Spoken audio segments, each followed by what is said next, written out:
Students, last lecture में हमने basically discuss किया था कि केमिकल काइनेटिक्स और यू कैन से रिएक्शन काइनेटिक्स, ये साइंस की वो ब्रांच है या आप कह लें केमिस्ट्री की वो ब्रांच है जिसके अंदर हम ये डिस्कस करते हैं कि एक रिएक्शन, उसकी स्पीड क्या है, वो किस स्पीड के साथ मूव कर रहा है टुवर्ड्स कंप्लीशन। तो स्टूडेंट्स, हमने ऑब्जर्व किया कि डिफरेंट टाइप्स के रिएक्शंस होते हैं, कुछ फास्ट होते हैं, कुछ बहुत ज्यादा स्लो होते हैं। फॉर एग्जाम्पल, हमारे सामने रस्टिंग ऑफ आयरन है, ये आपके सामने ट्रेन है जिसको जंग लगा हुआ है। अब एक जो बिल्कुल सही हालत में ट्रेन, वो इस फॉर्म में कुछ सेकंड्स में नहीं पहुंच सकती, कुछ घंटों में नहीं पहुंचेगी, इसको काफी ज्यादा टाइम लगेगा, बहुत स्लो प्रोसेस है, ठीक है। कई महीनों बाद ट्रेन की ये कंडीशन होगी, यानी rusting of iron is a very slow process. इसके मुकाबले में स्टूडेंट्स, अगर हम बर्निंग ऑफ पेपर उसको देखें तो आप देखेंगे कुछ मिनट्स में या आप कह लें कुछ सेकंड्स में, बहुत कम टाइम में जो पेपर है वो बर्न हो जाता है, ठीक है। ये रिएक्शन कंप्लीट हो जाता है। इसका मतलब है कि एक तरफ हमारे पास वो रिएक्शन है जो बहुत ज्यादा स्लो है और दूसरी तरफ वो रिएक्शन है जो बहुत ज्यादा फास्ट है। अब स्टूडेंट्स, हमारे माइंड में क्वेश्चन आता है कि क्यों कुछ रिएक्शंस बहुत ज्यादा फास्ट होते हैं और क्यों कुछ रिएक्शंस बहुत ज्यादा स्लो होते हैं। इस क्वेश्चन का आंसर स्टूडेंट्स हमें कोलिजन थ्योरी देती है। अकॉर्डिंग टू कोलिजन थ्योरी, इस थ्योरी के अकॉर्डिंग हमें ये इंफॉर्मेशन मिलती है कि जब रिएक्टेंट्स आपस में कोलाइड करें, कोलाइड करने का क्या क्राइटेरिया है कि एक खास एनर्जी के साथ कोलाइड करें और स्पेसिफिक डायरेक्शन में, ठीक है। स्पेसिफिक अमाउंट ऑफ एनर्जी के साथ कोलाइजन होनी चाहिए और खास डायरेक्शन में जब रिएक्टेंट्स आपस में कोलाइड करते हैं तो इसे हम फिर क्या कहते हैं, दैट इज इफेक्टिव कोलाइजन। इस इफेक्टिव कोलाइजन के नतीजे में रिएक्टेंट जो है प्रोडक्ट्स में कन्वर्ट हो जाते हैं। तो स्टूडेंट्स, अगर एक रिएक्शन के दौरान मॉलिक्यूल्स, रिएक्टेंट के मॉलिक्यूल्स के दरमियान नंबर ऑफ इफेक्टिव कोलाइजन्स ज्यादा होंगे तो रिएक्शन क्या हो जाएगा, फास्ट हो जाएगा, यानी वो तेजी के साथ प्रोडक्ट्स में कन्वर्ट हो जाएंगे। और अगर एक रिएक्शन के दौरान जो है इफेक्टिव कोलाइजन्स कम होंगी तो वो क्या होगा, उसका रिएक्शन की जो स्पीड होगी वो क्या होगी, स्लो होगी। तो स्टूडेंट्स, इसका मतलब है कि अगर हमें पता चल जाए कि एक रिएक्शन के दौरान number of effective कोलाइजन्स per unit time interval, एक खास टाइम इंटरवल के दरमियान number of effective collisions during a chemical reaction कितनी थी, तो हम बता सकते हैं कि इस रिएक्शन का रेट क्या होगा, वो फास्ट होगा या स्लो होगा। लेकिन स्टूडेंट्स, प्रॉब्लम ये है कि नंबर ऑफ इफेक्टिव कोलाइजन्स ये पार्टिकुलर लेवल पर मेजरमेंट आ जाती है, इसको मेजर करना इतना आसान नहीं होता। तो स्टूडेंट, हम वो पैरामीटर सिलेक्ट करेंगे जिसे हम आसानी के साथ मेजर कर सकें और हम बता सकें कि एक रिएक्शन का रेट क्या है, स्लो है, फास्ट है या मॉडरेट है। तो स्टूडेंट्स, वो पैरामीटर हम कौन सा सिलेक्ट करते हैं, हम चेंज इन कंसंट्रेशन मेजर कर लेते हैं। डेल्टा सी किसको डिनोट करा, चेंज इन कंसंट्रेशन। ये चेंज इन कंसंट्रेशन रिएक्टेंट्स की भी हो सकती है कि start of the reaction reactants की क्या अमाउंट थी और बाद में टाइम गुजरने के साथ साथ कंसंट्रेशन कम होती जा रही है, कितनी कम हो रही है और कितनी तेजी के साथ कम हो रही है, उसके मुताबिक हम बता सकेंगे कि रिएक्शन का रेट क्या है, स्लो है या फास्ट है, यानी change in concentration over time interval. तो कंसंट्रेशन को मेजर करना हमारे लिए आसान होगा, इसलिए इस पैरामीटर को हम सिलेक्ट करते हुए एक रिएक्शन का रेट मालूम करते हैं। तो स्टूडेंट्स, हम रेट ऑफ रिएक्शन को फिर किस तरह से डिफाइन कर सकते हैं, डेफिनेशन लिखते हैं इसकी।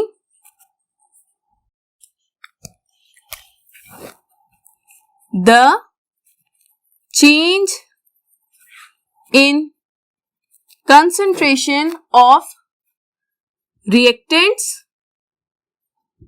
और products,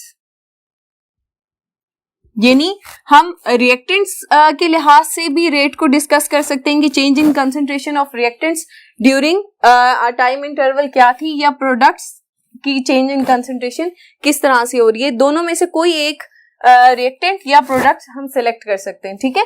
the change in concentration of reactants और products divided by time taken for that chain, यानी कितना कितने टाइम में इनकी कंसंट्रेशन कितनी चेंज हुई, इसको हम क्या कहेंगे, is called rate of reaction.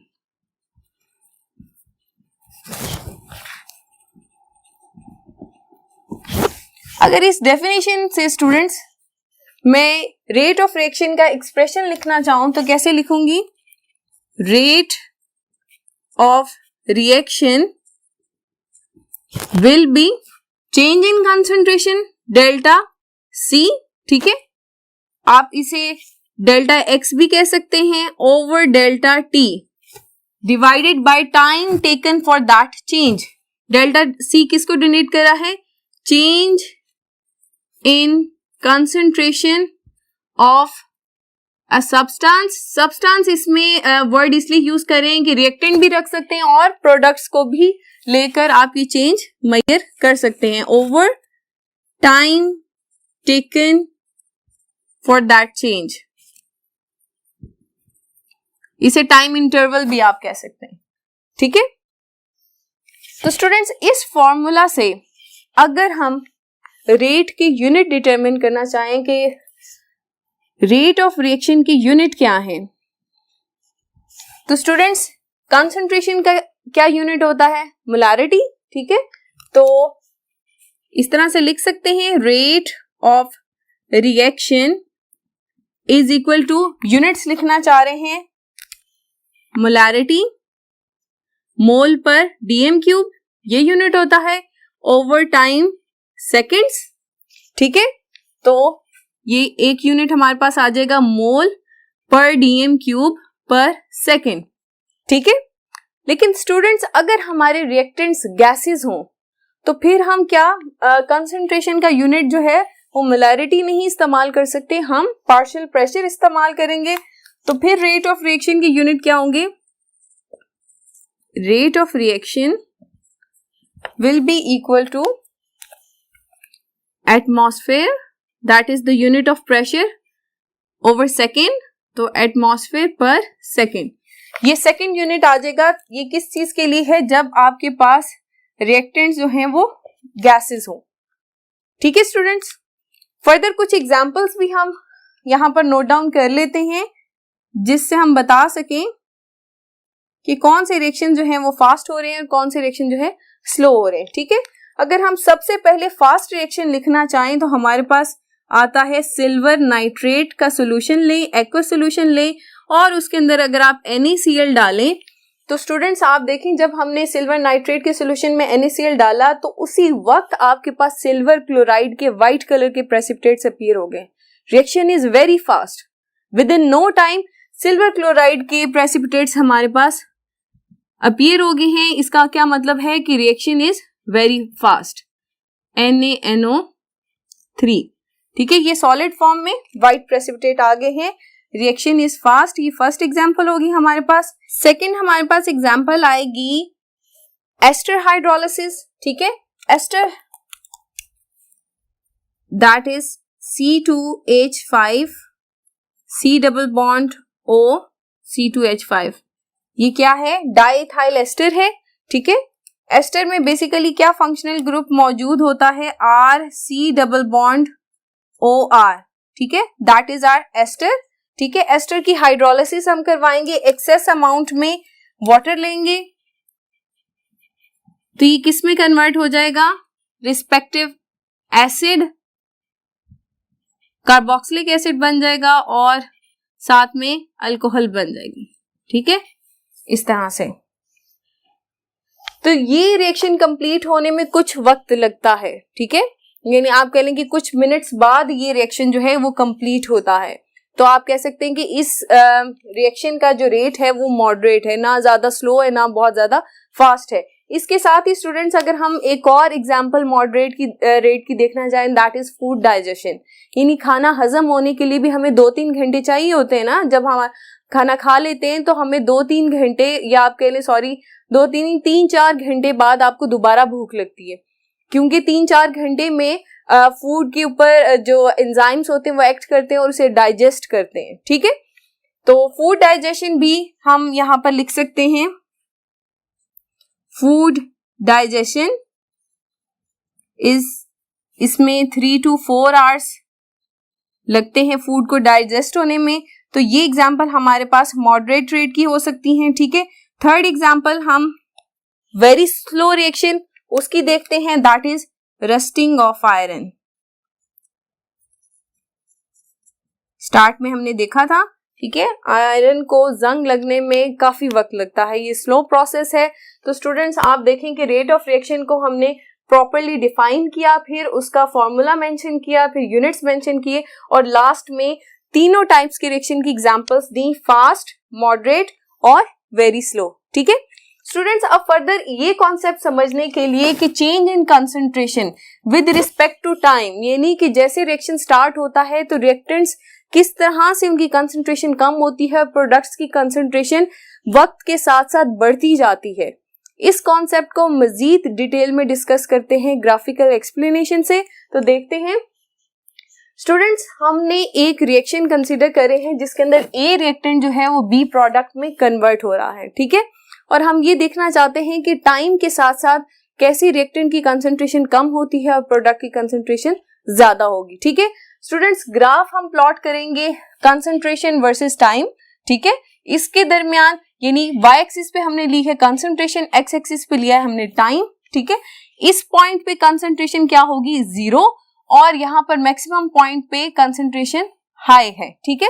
और इसी तरह से टाइम में यहाँ 0 टाइम है और यहाँ पर मैक्सिमम टाइम मौजूद है, ठीक है।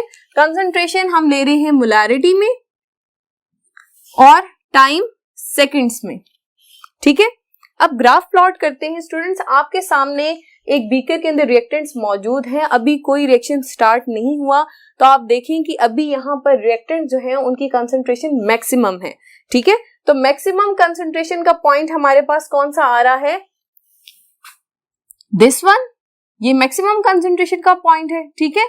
अब रिएक्शन स्टार्ट हुआ तो आप क्या चेंज देख रहे हैं कि रिएक्टेंट्स जो हैं वो तेजी के साथ कम होते जा रहे हैं और प्रोडक्ट्स तेजी के साथ बनते जा रहे हैं, ठीक है।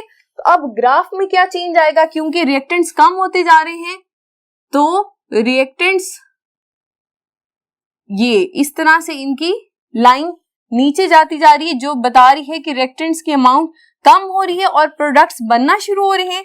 प्रोडक्ट्स को स्टूडेंट्स मैं ये ब्लू लाइन से शो करूंगी, क्योंकि प्रोडक्ट्स बन रहे हैं तो ये 0 कंसंट्रेशन से कंसंट्रेशन बढ़ती जा रही है इस तरह से, ठीक है। इसी तरह से स्टूडेंट्स आप देखेंगे फर्दर टाइम गुजरा तो प्रोडक्ट्स अब रिएक्टेंट से ज्यादा हो गए, ठीक है। जब प्रोडक्ट्स रिएक्टेंट से ज्यादा हो गए तो ये ग्राफ फर्दर रिएक्टेंट के उससे ऊपर चला जाएगा और रिएक्टेंट की कंसंट्रेशन मजीद कम हो गई है, तो रिएक्टेंट वाला जो ये स्लोप है ये मजीद नीचे की तरफ आती जाएगी और वक्त के साथ साथ क्या होता जाएगा, रिएक्टेंट की कंसंट्रेशन कम होती जा रही है और प्रोडक्ट्स हमारे पास बनते जा रहे हैं, प्रोडक्ट्स की कंसंट्रेशन बढ़ती जा रही है। अब स्टूडेंट्स हमने अपनी ग्राफ की इस कर्व को स्टडी करना है। रेड कर्व किसको शो कर रही है, रिएक्टेंट्स की कंसंट्रेशन को, रिएक्टेंट्स को, और ये हमारे प्रोडक्ट्स इसको शो कर रही है। प्रोडक्ट हमारे पास B है, रिएक्टेंट हमारे पास A थे, ठीक है। अब स्टूडेंट्स मैं कोई भी एक पॉइंट कंसिडर करूंगी और उस पर डिस्कस करेंगे कि रिएक्टेंट्स की क्या कंसंट्रेशन है और प्रोडक्ट्स की कंसंट्रेशन क्या होगी, ठीक है। स्टूडेंट्स मैं रैंडमली एक पॉइंट सिलेक्ट करती हूं, दिस वन। अब इस पॉइंट को हम डिस्कस करने जा रहे हैं कि इस पॉइंट पे रिएक्टेंट्स की कंसंट्रेशन क्या होगी। अब आप देखें कंसंट्रेशन के लिए हम यहां पर देखेंगे और टाइम के लिए इसको नीचे एक्सटेंड कर देंगे, ठीक है। तो हमने देखा जब रिएक्शन स्टार्ट हुआ था, अभी बहुत कम टाइम गुजरा तो रिएक्टेंट्स कितनी तेजी के साथ डिक्रीज हो गए। आप यहाँ सामने पिक्चर में भी देख सकते हैं कि बहुत तेजी के साथ रिएक्टेंट्स, क्योंकि ज्यादा अमाउंट में थे, उनकी कंसंट्रेशन ज्यादा थी, आपस में इफेक्टिवली कोलाइड हुए और तेजी के साथ प्रोडक्ट्स में कन्वर्ट हुए। इसीलिए ये जो स्लोप है ये तेजी के साथ डिक्रीज हो रही है, ठीक है। कर्व आप देखें ये काफी ज्यादा तेजी के साथ नीचे से आ रहा है, इसका मतलब रिएक्टेंट्स जो है तेजी के साथ बहुत शॉर्ट टाइम इंटरवल में कम हो रहे हैं। और इसके रिस्पेक्टिवली अगर हम ये पॉइंट कंसिडर करें प्रोडक्ट्स की कंडीशन क्या होगी, इसी टाइम पे, ये सेम टाइम प्रोडक्ट्स के लिए भी हम देखना चाह रहे हैं और प्रोडक्ट्स की कंसंट्रेशन देखें 0 से इंक्रीज कर गई, ठीक है। तो प्रोडक्ट्स इस पॉइंट पे सेम टाइम इंटरवल पे प्रोडक्ट्स बढ़ गए और रिएक्टेंट्स तेजी के साथ कम हो गए, ठीक है। तो इसका मतलब है कि reactants start of the reaction, जब रिएक्शन स्टार्ट हुआ है तो रिएक्टेंट्स तेजी के साथ कम होते गए और प्रोडक्ट्स तेजी के साथ बढ़ते गए। लेकिन जैसे जैसे वक्त गुजरता जा रहा है तो हम देख रहे हैं कि रिएक्टेंट्स इतनी तेजी के साथ उनकी अमाउंट जो है वो कम नहीं हो रही और प्रोडक्ट्स भी इतनी तेजी के साथ मजीद नहीं बन रहे। उसकी क्या वजह है स्टूडेंट्स, कि अगर हम इस पॉइंट को कंसिडर करें, ग्राफ के इस पॉइंट को, अब स्टूडेंट्स यहां पर क्या होगा, कंसंट्रेशन देखते हैं इस तरह से, प्रोडक्ट्स की कंसंट्रेशन क्या होगी, मैक्सिमम हो गई है और टाइम काफी गुजर चुका है, ठीक है। अब इसी पॉइंट पे, इसी टाइम पर अगर हम रिएक्टेंट्स को देखना चाहें कि रिएक्टेंट्स के साथ क्या हो रहा है, तो रिएक्टेंट्स की स्टूडेंट्स आप देखें, रिएक्टेंट्स बहुत कम रह गए हैं, 0 के करीब आ गए हैं, ठीक है। वक्त गुजरने के साथ साथ रिएक्टेंट्स की अमाउंट कम हो गई है, जिसकी वजह से अब इफेक्टिव कोलेजन जो है वो इतनी ज्यादा नहीं हो रही, तो प्रोडक्ट्स भी कम बनेंगे, ठीक है। हमने देखा था स्टार्ट ऑफ द रिएक्शन में रिएक्टेंट्स की कंसंट्रेशन ज्यादा होने की वजह से इफेक्टिव कोलेजन या नंबर ऑफ इफेक्टिव कोलेजन ज्यादा थी और तेजी के साथ प्रोडक्ट्स बन रहे थे। लेकिन जैसे जैसे रिएक्शन या टाइम गुजरता जा रहा है तो रिएक्टेंट्स की तादाद बहुत ज्यादा कम हो गई है, जिसकी वजह से प्रोडक्ट्स की कंसंट्रेशन भी इतनी ज्यादा इंक्रीज नहीं हो रही, ठीक है। स्टूडेंट्स अगर ये रिएक्शन जो है इरिवर्सिबल होगा तो फिर एक वक्त आएगा कि ये जो लाइन है ये 0 पॉइंट पे आकर टच कर जाएगी कि रिएक्टेंट्स जो हैं वो कंप्लीटली कन्वर्ट हो जाएंगे प्रोडक्ट्स में। लेकिन अगर स्टूडेंट्स हमारा रिएक्शन रिवर्सिबल है, तो रिवर्सिबल रिएक्शन में हम पढ़ चुके हैं केमिकल इक्विलिब्रियम के चैप्टर में कि इक्विलिब्रियम एस्टैब्लिश हो जाता है between the reactants and products. तो आप देख सकते हैं ये ग्राफ होगा अगर रिएक्शन रिवर्सिबल होगा, दोनों लाइंस जो हैं वो आप कह लें कि रिएक्टेंट की लाइन जो है वो एक्स एक्सिस को टच नहीं करेगी, ठीक है। यानी रिएक्टेंट की कंसंट्रेशन 0 नहीं होगी, ये केस होगा अगर रिएक्शन क्या होगा, रिवर्सिबल होगा। तो इरिवर्सिबल रिएक्शन हमने यहां पर कंसिडर किया है, इस वजह से ये हमारी जो लाइन है एक टाइम पे जाके एक्स एक्सिस के साथ टच कर देगी और रिएक्शन यहां पर स्टॉप हो जाएगा, ठीक है स्टूडेंट्स। तो ग्राफ से हमने क्या चीजें इंटरप्रेट की हैं, that is change in concentration of reactants A और products B is much more at start of reaction, यानी रिएक्शन के शुरू में चेंज इन कंसंट्रेशन बहुत ज्यादा है, तेजी के साथ रिएक्टेंट्स कम हो रहे हैं और प्रोडक्ट्स तेजी के साथ इंक्रीज हो रहे हैं, एंड डिक्रीजेस ग्रेजुअली, यानी ये चेंज इन कंसंट्रेशन वक्त के साथ साथ कम होती जा रही है, ठीक है। ये पहली बात हमने देखी। दूसरी बात हमने देखी रेट डिक्रीजेस, यानी rate of reaction decreases with time, यानी जैसे जैसे वक्त गुजरता जा रहा है रेट कम होता जा रहा है, ठीक है। और तीसरी बात rate of reaction will never remain same, that is changing every movement,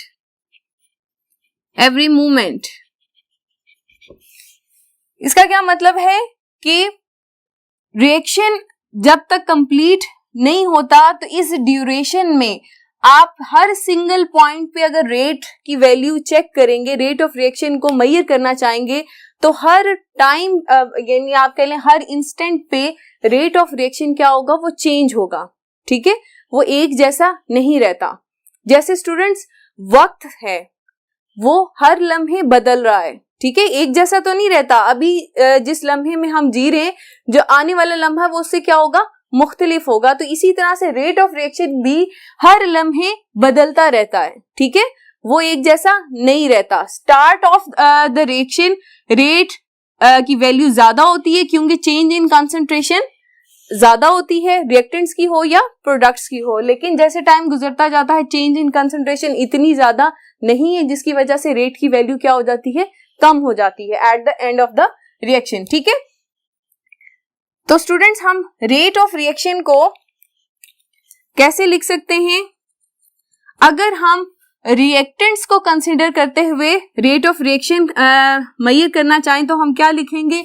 reactants हमारे क्या है? ए है, delta A over delta T. इस जब आप चेंज इन कंसंट्रेशन रिएक्टेंट्स की कंसीडर करके रेट की वैल्यू निकालेंगे तो हमारे पास वैल्यू किस में आती है?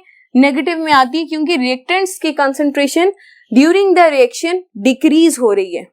लेकिन अगर आप प्रोडक्ट्स को कंसीडर करते हुए रेट ऑफ रिएक्शन को कैलकुलेट करना चाहेंगे, that is delta B over delta T, तो वो वैल्यू पॉजिटिव आएगी क्योंकि प्रोडक्ट्स जो हैं बन रहे हैं उनकी कंसंट्रेशन इंक्रीज हो रही है।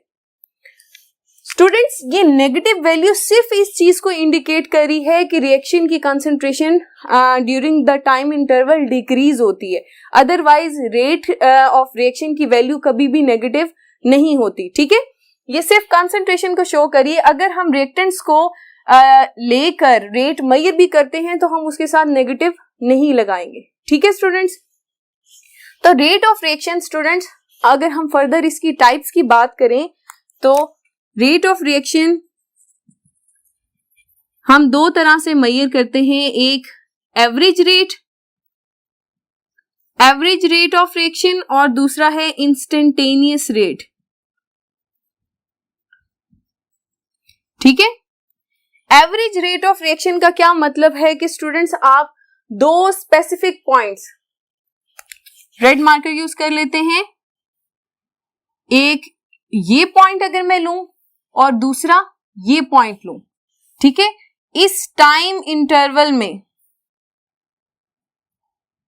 ठीक है, ये जो मेरे पास पूरा टाइम इंटरवल आएगा, इस टाइम इंटरवल के दरमियान जो प्रोडक्ट्स की कंसंट्रेशन चेंज हुई है, क्योंकि मैंने प्रोडक्ट की आपके लिए कर्व पे मार्क किए थे तो इसलिए मैं प्रोडक्ट की बात करूंगी। इस टाइम इंटरवल के दरमियान जो change in concentration of products आया है उसको आप क्या कहेंगे? That is the average rate. तो हम एवरेज रेट को किस तरह से लिख सकते हैं? डेल्टा एक्स क्या हो सकती है? प्रोडक्ट्स की कंसंट्रेशन, रिएक्टेंट्स भी आप लिख सकते हैं इन अ स्पेसिफिक टाइम इंटरवल, ठीक है। स्पेसिफिक टाइम इंटरवल या आप कह लें कि दो स्पेसिफिक टाइम इंटरवल्स के दरमियान कंसंट्रेशन में क्या चेंज आया है, इसको हम क्या कहते हैं? एवरेज रेट कहते हैं। तो इंस्टेंटेनियस रेट क्या होगा? जब स्टूडेंट्स आप इंस्टेंटेनियसली एक इंस्टेंट में कंसंट्रेशन चेंज देखेंगे, ठीक है। इंस्टेंट क्या होता है? एक लम्हा मतलब कि बहुत ज्यादा टाइम इंटरवल बहुत ज्यादा कम होगा, बहुत ज्यादा शॉर्ट टाइम इंटरवल को हम क्या कहेंगे? दैट इज एन इंस्टेंट, ठीक है। तो शॉर्ट इन टाइम इंटरवल में जब आप कंसंट्रेशन चेंज मेजर करेंगे तो वो क्या कहलाएगा? Instantaneous rate. D stands for very short interval, ठीक है, यानी very small change in concentration divided by very short time interval, ठीक है। तो बहुत ही छोटे टाइम इंटरवल में, यानी अगर हमारा जो रिएक्शन है वो मिनट्स में कंप्लीट हो रहा है तो आप फ्यू सेकंड्स का टाइम इंटरवल लेकर कंसंट्रेशन चेंज को मेजर करेंगे तो वो क्या कहलाएगा? इंस्टेंटेनियस रेट कहलाएगा, ठीक है students. Average rate of a reaction, जब रिएक्शन स्टार्ट होता है तो एवरेज रेट की वैल्यू हमारे पास कम आती है as comparison to instantaneous rate, क्योंकि हर इंस्टेंट पे जब रिएक्शन स्टार्ट होता है तो हर इंस्टेंट पे जो रिएक्टेंट्स हैं उनकी कंसंट्रेशन तेजी के साथ बदल रही होती है। आप देख सकते हैं ये जो कर्व हमें शो करवा रही है कि हर इंस्टेंट पे तेजी के साथ रिएक्टेंट जो है प्रोडक्ट्स में कन्वर्ट हो रहे हैं। तो इंस्टेंटेनियस रेट रिएक्शन की स्टार्ट में इसकी वैल्यू ज्यादा आती है as comparison to end of the reaction, ठीक है। At the end instantaneous rate की वैल्यू कम होगी रिएक्शन के स्टार्ट में इंस्टेंटेनियस रेट की वैल्यू ज्यादा होगी, एवरेज रेट की वैल्यू रिएक्शन के एंड पे ज्यादा होगी। क्यों? क्योंकि फिर हम स्टार्ट और एंड का टाइम इंटरवल में कंसंट्रेशन मेजर करेंगे तो वो वैल्यू तो हमारे पास ज्यादा होगी, ठीक है। और एवरेज रेट जब आप स्टार्ट ऑफ द रिएक्शन में कैलकुलेट करेंगे तो एवरेज रेट की वैल्यू कम आएगी। आइए एक रिएक्शन का एक्सपेरिमेंटल डाटा लेकर देखते हैं कि जो हमने बात की थी कि rate of reaction decreases with time, उसको कैसे हम प्रूव करते हैं। स्टूडेंट्स, हमारे पास ये एक रिएक्शन है जिसमें A रिएक्ट्स विद B और AB प्रोडक्ट बनता है। यहाँ पर with respect to A reactant हम रेट कैलकुलेट करेंगे और हम ये देखेंगे कि जैसे जैसे टाइम गुजरता जाएगा क्या वाकई रेट ऑफ रिएक्शन डिक्रीज होता है। तो स्टूडेंट्स, सबसे पहले तो ये 0 टाइम है, कंसंट्रेशन रिएक्टेंट्स की 2 मोलर है, ठीक है, और प्रोडक्ट्स अभी कोई नहीं बना, ठीक है। सेकेंड, 10 सेकेंड्स के बाद कंसंट्रेशन रिएक्टेंट्स की कम होगी और प्रोडक्ट्स की ज्यादा होगी।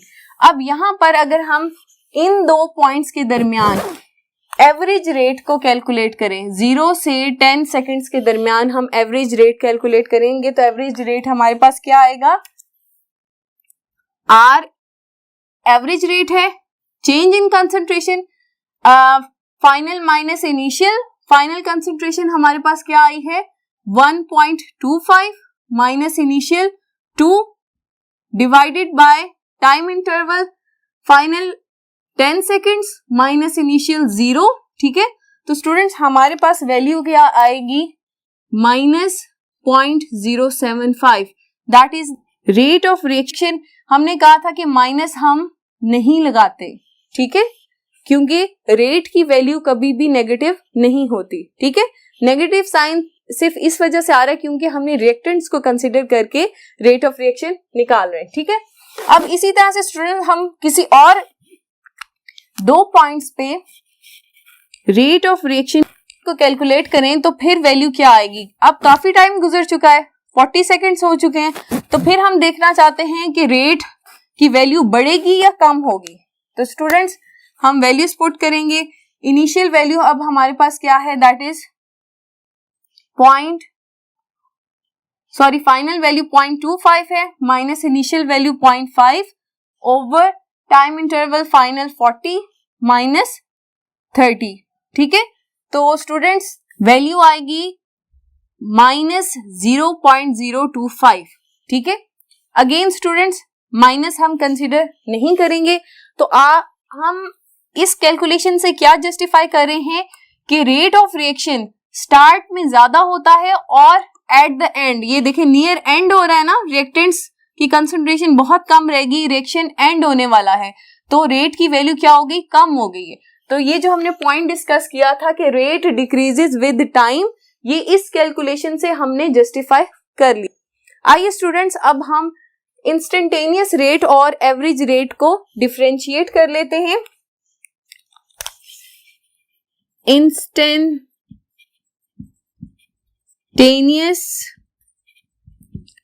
रेट, ठीक है, ये एग्जाम पॉइंट ऑफ व्यू से डिफरेंस आपके लिए इंपॉर्टेंट है। एवरेज रेट, ठीक है। तो पहला पॉइंट स्टूडेंट्स, हम इनकी डेफिनेशन का ही लिखेंगे, the change in concentration at any instant during the interval is called instantaneous rate,